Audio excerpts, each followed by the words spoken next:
Just a month ago, there were 23 countries that set up swap lines to bypass the US dollar.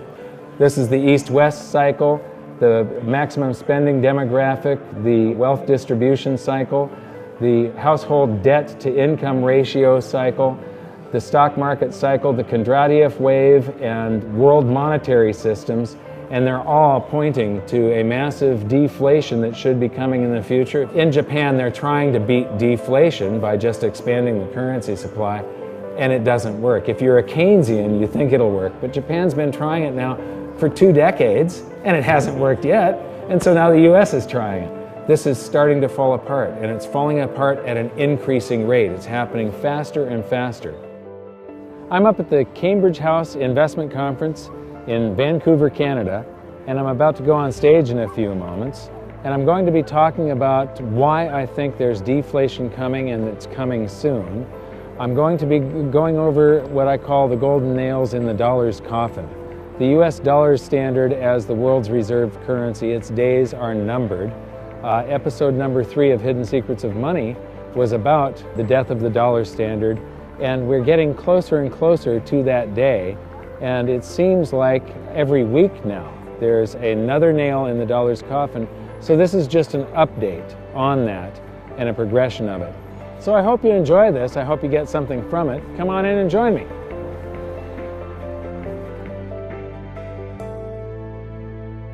So now we're going to get to the main presentation here. This one is titled Death of the Dollar Update. I've been doing presentations, and this has been modified slowly throughout the years, but I started giving this presentation back in 2010. And it's about how the world monetary systems have evolved. And I'll show you that every 30 to 40 years, the world has a brand new monetary system, and people really didn't know that we go through we go along and pressures build up in a monetary system. It starts to develop stress cracks and implode, and there's an emergency meeting of a bunch of finance ministers, and they try and come up with a new world monetary system. This chart here is from JP Morgan. Anybody that reads Zero Hedge may have seen it. It's been in quite a number of newsletters. And what it shows is that reserve currency status, right now the US dollar is the world's reserve currency. All countries hold some US dollars to settle international trade. That it's a temporary thing. All reserve currency status eventually ends. And what you see is before the US, it was Great Britain. The British pound was the reserve currency, and the Bank of England did all of the international settlements. Before that, it wasn't really reserve currencies, so this chart is a bit mislabeled. It was actually just predominant currencies. You didn't have really organized central banks that held other currencies in reserve and one currency to settle international trade. What you had was a currency that happened to be the majority of the currency on the planet. And then the Netherlands, Spain, and Portugal. And so when I was writing my book back in 2005 and 6, I sort of stumbled across all of this accidentally. I'm a believer in cycles. And I took every currency crisis, every stock market crash, every bad depression that we had had, every bank run that we had had, put them all into a spreadsheet just to see if I could find some regularity in a cycle when it comes to the dates of these things. And what I found stuck out at me, it just leapt out at me. And I started doing research on it, and I was Googling, and I mean, over a period of weeks, I must have spent an entire day trying to figure out changes in world monetary systems, and nobody had written about it to that date. I couldn't find any information on it other than reading about the monetary system, but nobody had put together yet that every 30 to 40 years there was this shift in world monetary system. So these are the world monetary systems. Before World War I, we had the classical gold standard, where a country would issue a gold note that was fully redeemable in an amount of gold, and if there was $20 in circulation in the US that said it was redeemable in gold, there was a $20 gold piece at the Treasury. So it was a 100% reserve ratio, fully backed. And then along comes World War I, and countries lit up the printing presses, went off of the classical gold standard, and between the wars, they patched together something called the gold exchange standard. And when the Federal Reserve was established, they made it legal to commit fraud and lie. And they could put $50 of gold notes in circulation, promising to pay gold for every $20 gold piece in the vault. It was a 40% reserve ratio. And the international settlement was done with a combination. Before World War I, it was British pounds. After World War I, the world's central banks could hold British pounds, US dollars, British bonds, or US bonds as reserves, so it was a mixture. And it was a very poorly designed system, and it started to implode during the latter half of the Great Depression and then fully imploded during World War II. So in 1944, a bunch of the finance ministers from around the world got together, and economists at Bretton Woods, New Hampshire, and came up with something called the Bretton Woods system. During both wars, the US had loaned currency to all of the combatant nations to help them rebuild, and loaned currency to the Allies during the war to help fund the war.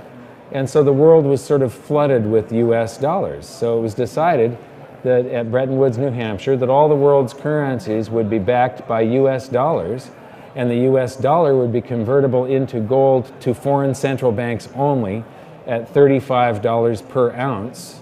So this is a completely different system than the previous one, which was completely different than the one before that. And so any foreign central bank could go to the New York Fed and turn in $35 and get an ounce of gold back. And then the problem with that is that those countries actually did that. They came and cashed in their dollars. And when they cashed in their dollars, it meant gold was leaving the vaults of the US. And from 59 to 71, the US lost 50% of its gold. And the redemptions were increasing, not decreasing. And we were going to run out of gold, but we had printed tons of dollars. We only had about $1 worth of gold for every $8 worth of claim checks on gold, the base money that foreign central banks were holding that was outstanding.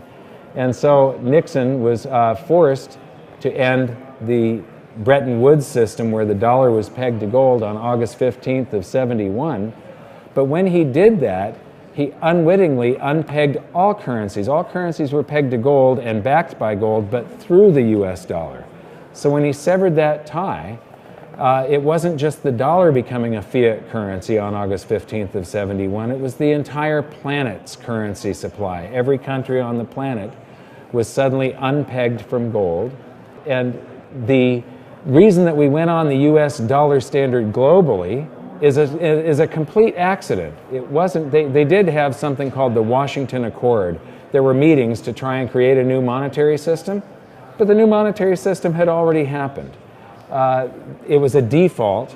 All the world had been flooded with dollars because of the wars and then the Bretton Woods system.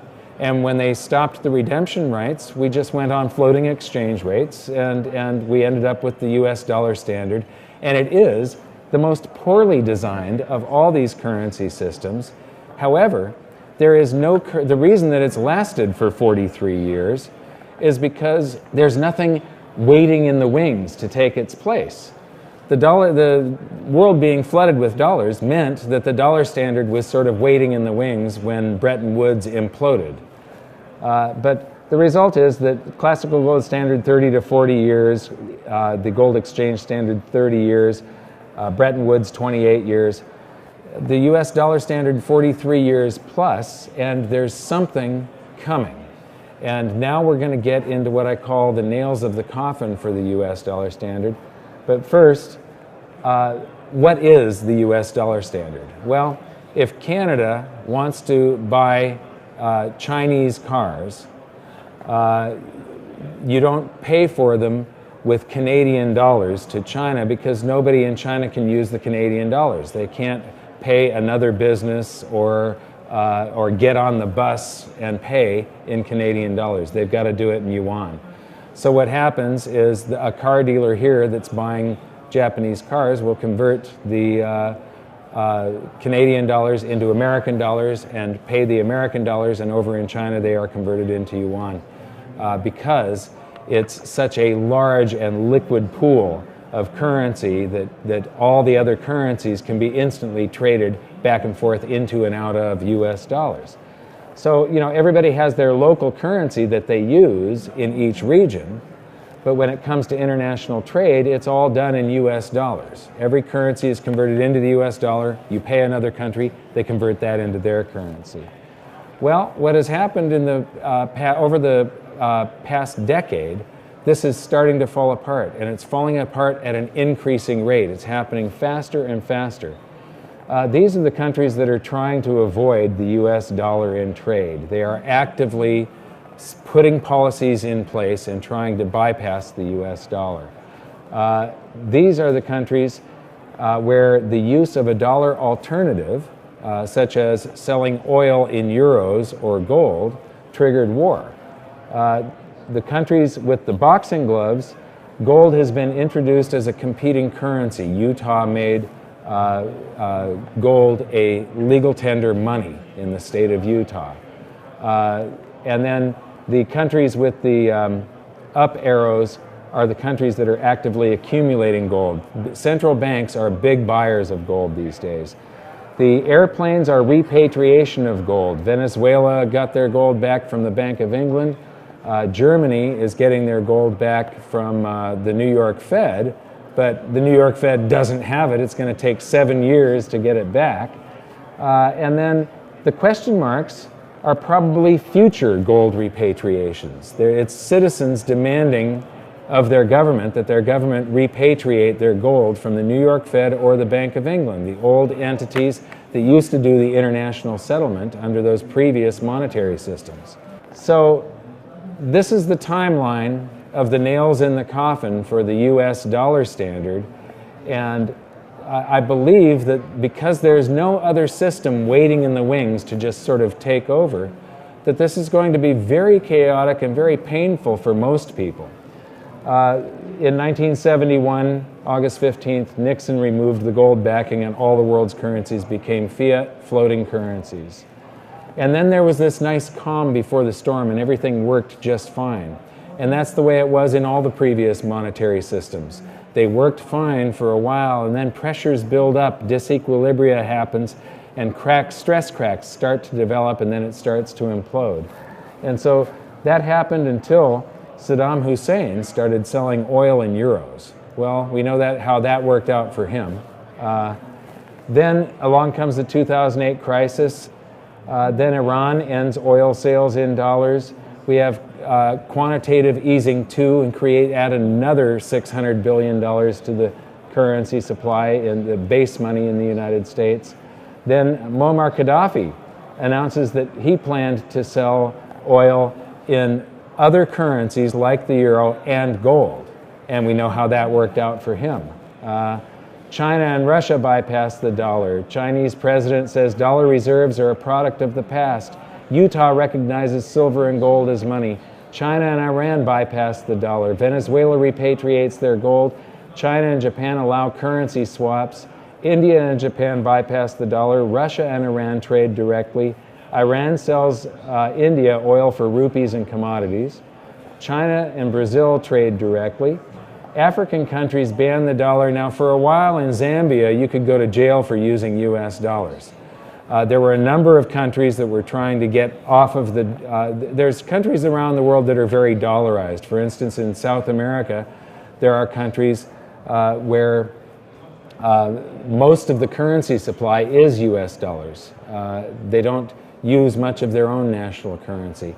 I've spoken in Peru, and there it's about a 50-50 mix, and every cab driver, every grocery store, they all take either currency, it doesn't matter, and they know what the exchange rate is, and they're used to it. And so QE3, print to infinity, well, they've announced tapering. Maybe infinity doesn't go forever. However, they're tapering into weakness. The US economy isn't that strong right now. This is a bad time to taper. It would have been better to taper last year. So they're tapering into weakness, so we'll see how this works out for them, but I don't think it's going to work out that well. Iran trades energy for gold. Germany increases the rate of its repatriation of gold from the Federal Reserve from 150 to 300 metric tons.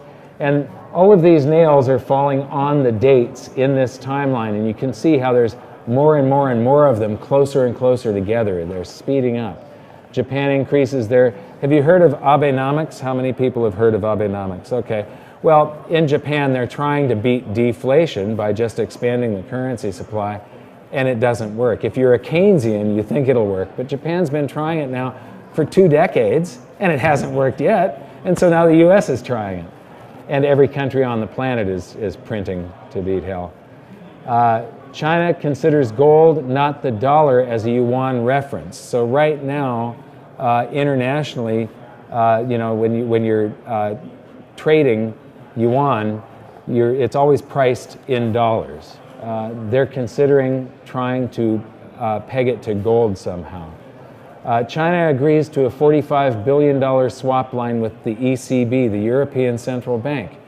Well, that means that when Europe buys Japanese cars, they now pay in euros. They don't pay in dollars. So the dollar is no longer required. More than half of all the world's currency is US dollars.